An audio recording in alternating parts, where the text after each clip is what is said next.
అందరికీ నమస్తే అండి. 2019 నుంచి 2024 మధ్యలో ఆంధ్రప్రదేశ్లో అధికారంలో ఉన్న వైఎస్ఆర్ కాంగ్రెస్ పార్టీ హయాంలో జరిగిన మద్యం కుంభకోణంలో కళ్ళు చెదిరే వాస్తవాలు బయటకు వస్తున్నాయండి. నమ్మశక్యం కాని నిజాలు బయటకు వస్తున్నాయి. అసలు ఇలా దోచుకున్నారా? సాధారణంగా ఎవరైనా అధికారంలో ఉన్నప్పుడు మద్యం వ్యాపారం చేయాలి అనుకుంటున్నప్పుడు ఆ మద్యం అమ్మేవాళ్ళు ఒక 5% 6% కమిషన్ ఇవ్వడం సహజం. ఎవరు కాంగ్రెస్ అయినా బీజేపీ అయినా టీడీపీ అయినా ఎవరు అధికారంలో ఉన్నా.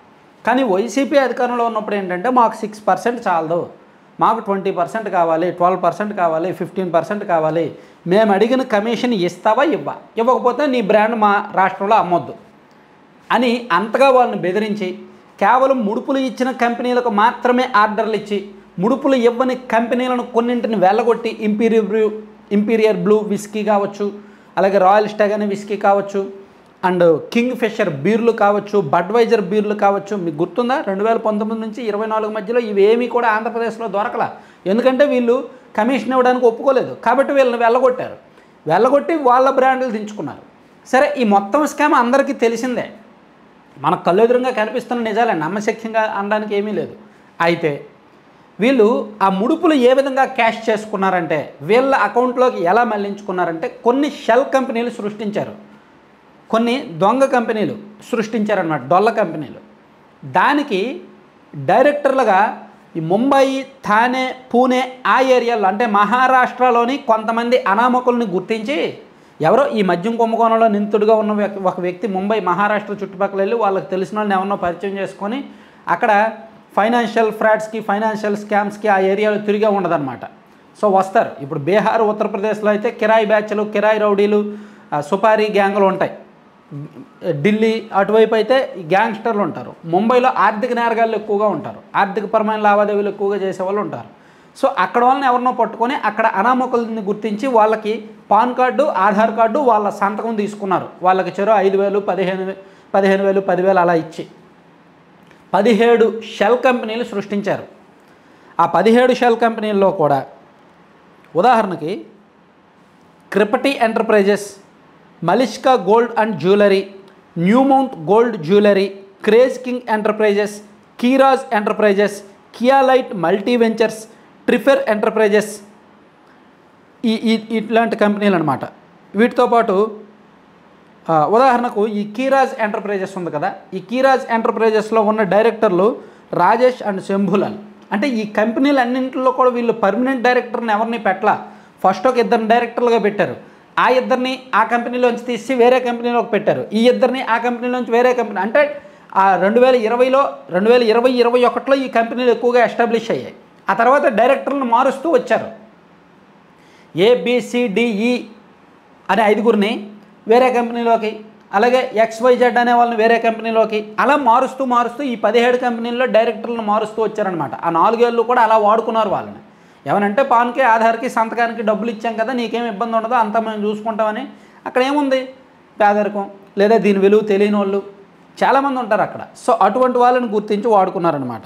అలాగే ఈ షెల్ కంపెనీల్లో దాదాపుగా 12 కంపెనీలు ఒకే అడ్రస్తో రిజిస్టర్ అయ్యి ఉన్నాయి. అలాగే భన్వర్లాల్ సింగ్ అనే ఒకే వ్యక్తి 7 కంపెనీల్లో డైరెక్టర్గా ఉన్నాడు. అతన్ని ఈ సిట్ వాళ్ళు విచారిస్తే మాకు 15,000 డబ్బులు ఇచ్చారు, మేము డబ్బులకి మా ఆధారు, పాను ఇచ్చేసామని చెప్పి సిట్టు వాంగ్మూలం ఇచ్చాడంట. సో ఇలా మీరు చూస్తున్నారు కదా కంపెనీలు. వీరైతే మీరు కూడా గూగుల్లో సెర్చ్ చేయండి, మలిష్కా గోల్డ్ అండ్ జ్యువెలరీ అని, MALISHKA, Malishka gold and jewellery private limited అని గూగుల్లో కొట్టండి. ఆ కంపెనీ డీటెయిల్స్ వస్తాయి, ఎప్పుడు ఎస్టాబ్లిష్ అయింది అనేది వస్తుంది, దానిలో డైరెక్టర్ల పేర్లు వస్తాయి. ఆ డైరెక్టర్ మీద క్లిక్ చేయండి, అతను ఇంకా ఏ కంపెనీల్లో డైరెక్టర్గా ఉన్నాడు అనేది వస్తుంది. ఆ కంపెనీలన్నీ చూడండి. అలాగే ఈ కంపెనీ రిజిస్టర్ అయిన అడ్రస్ మీద క్లిక్ చేయండి, దానికి సంబంధించి 17 కంపెనీలు వస్తాయి. అంటే ఇవన్నీ కూడా జాయింట్ వెంచర్స్ లాగా ఒకే 2-3 నెలల పీరియడ్లో ఏర్పాటు అవ్వడం, సేమ్ డైరెక్టర్లు ఉండడం, ఎక్కువ కంపెనీల్లో సేమ్ అడ్రస్తో రిజిస్టర్ అవ్వడం, ఇవన్నీ కూడా డొల్ల కంపెనీలు అని గుర్తించి వాటిలో ఉన్న ఫైనాన్షియల్ ట్రాన్సాక్షన్స్ అన్నీ కూడా బయటకు తీశారు. అలా తీయడం ద్వారా అర్థమైపోయింది సిట్కి, వీళ్ళకి అనామకంగా ఒకేసారి 15 కోట్లు 20 కోట్లు వచ్చి పడ్డాయి. అవి ఎక్కడి నుంచి వచ్చి పడ్డాయి? పలానా మద్యం కంపెనీ సంస్థ నుంచి వచ్చి పడ్డాయి, లేదా APSPCL నుంచి వచ్చి పడ్డాయి. ఆ కంపెనీలోకి వచ్చిన డబ్బుల్ని వీళ్ళు మరో రూపంలోకి మళ్లించుకున్నారు. మరో రూపంలోకి మళ్లించుకొని లిక్విడ్ క్యాష్ చేసుకొని కొంత ప్యాలెస్కి తేవడం, కొంత ఏమో పక్కన అపార్ట్మెంటు, కొంత ఎన్నికల్లో ఖర్చు, కొంత దుబాయ్ మళ్లించడం, ఇలా చేశారనమాట. సో ఇవన్నీ కూడా సిట్ నిర్ధారించింది. ఇవన్నీ కూడా సిట్టు డెప్త్గా మూలాల్లోకి వెళ్ళి కనిపెట్టింది. 2019 నుంచి 24 వరకు ఒక్క 5 ఏళ్ల అధికారం ఇస్తే ఇది వైఎస్ఆర్ కాంగ్రెస్ పార్టీ చేసిన ఘనత. నేను ఇక్కడ పలానోళ్ళు మంచోళ్ళు అని చెప్పట్లా. ఈవెన్ తెలుగుదేశం పార్టీ వాళ్ళు అయినా సరే మద్యంలో అవినీతి జరుగుతుంది. మద్యంలో అవినీతి ఎవరైనా చేస్తారు. కాంగ్రెస్ అయినా బీజేపీ అయినా ఎవరైనా చేస్తారు. అరవింద్ కేజ్రీవాల్ లాంటి అవినీతికి వ్యతిరేకంగా పోరాడిన వ్యక్తే మద్యంలో స్కామ్ చేశాడు. కాకపోతే దేశంలో, స్వతంత్ర భారతదేశంలో ఇప్పటి వరకు జరిగిన మద్యం కుంభకోణాలు ఒక లెక్క, 2019 నుంచి 24 వరకు వైసీపీ హయాంలో జరిగిన మద్యం కుంభకోణం మరో లెక్క. ఏమిటా తేడా అనేది చూశారు కదా. సాధారణంగా అందరూ కూడా అరే మీ కంపెనీ మీరు అమ్ముకోండి, మాకు వాటా ఇవ్వండి అని అనడం వరకు న్యాయబద్ధమైన అవినీతి. న్యాయబద్ధం అనలేములే కానీ రొటీన్గా జరిగే అవినీతి. అరే నీ కంపెనీ నా రాష్ట్రంలో అమ్మాలంటే నీ కంపెనీని నాకు ఇచ్చేయాలి. ఆప్షన్ 1, నీ కంపెనీని నాకు ఇచ్చేస్తే నేను నా మద్యం నేను తయారు చేసుకొని నీ కంపెనీ లోగోతో అమ్ముకుంటా. ఆప్షన్ నెంబర్ 1 అది. దానికి చాలామంది ఒప్పుకోలేదు, కొంతమంది ఒప్పుకున్నారు. ఆప్షన్ నెంబర్ 2, నీ కంపెనీ మద్యం మా రాష్ట్రంలో అమ్మాలంటే మేము అడిగిన డబ్బులు ఒక కేసు మీద 150 రూపాయలు, 200, 300, 500, 900 మేము అడిగిన డబ్బులు అప్పుడే అమ్ముకో, లేకపోతే మా రాష్ట్రంలో వద్దు. సో ఇలా వెళ్ళగొట్టారు. ఆప్షన్ నెంబర్ 1 ద్వారా తయారు చేసిన మద్యం ద్వారా వచ్చినవే ఈ నకిలీ బ్రాండ్లు అనమాట. అవి తాగి చాలామంది పోయారు, చాలామంది ఇబ్బందులు పడ్డారు. సో ఇట్లా 5 ఏళ్ల పరిపాలనలో మద్యం కుంభకోణంలో చేయిందంటూ లేదు, చేయని పాపం అంటూ లేదు. ఇంకా బయటకు వస్తూనే ఉన్నాయి. ఇంకా కాలం గడిచే కొద్దీ ఎన్ని వస్తాయో కూడా తెలియదు అన్నమాట. సో దీనికి సంబంధించి సుమారుగా 3,570 కోట్లకు పైగా స్కామ్ జరిగిందని చెప్తున్నారు. ఇదంతా కూడా బిగ్ బాస్ వరకే వెళ్ళాయని చెప్తున్నారనమాట. సరే, ఇప్పుడు వరకు కంటెంట్ చూశారు కదా. కంటెంట్కి సంబంధం లేకుండా మీరు స్క్రీన్ మీద ఒక యాడ్ చూడండి. laddupalem.com అని.